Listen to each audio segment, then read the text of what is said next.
My mother said to me, "This too shall pass. God has a greater plan for you. I don't know what it is, but He surely has."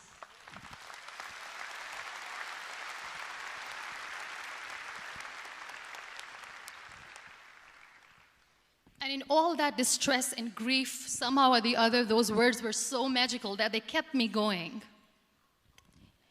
I was trying to put that smile on my face all the time, was hiding. It was so hard to hide the pain, which was there. But all I knew was that if I will give up, my mother and my brothers will give up too. I cannot see them crying with me. So what kept me going was, one day I asked my brothers, I know I have a deformed hand, but I'm tired of looking at these white walls in the hospital and wearing these white scrubs. I'm getting tired of this. I want to add more colors to my life. I want to do something. Bring me some colors. Bring me some small canvas. I want to paint. So the very first painting I made was on my deathbed, where I painted for the very first time.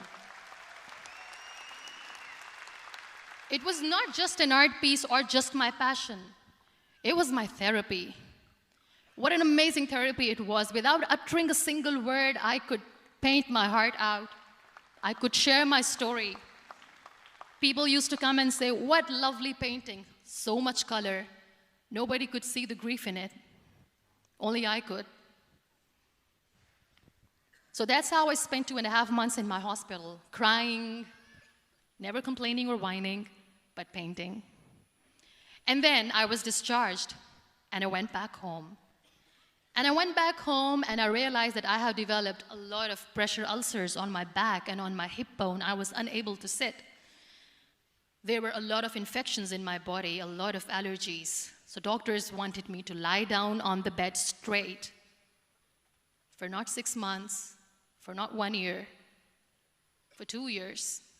I was bedridden, confined in that one room, looking outside the window, listening to the birds chirping, and thinking maybe there will be a time when we'll be going out with the family and enjoying the nature.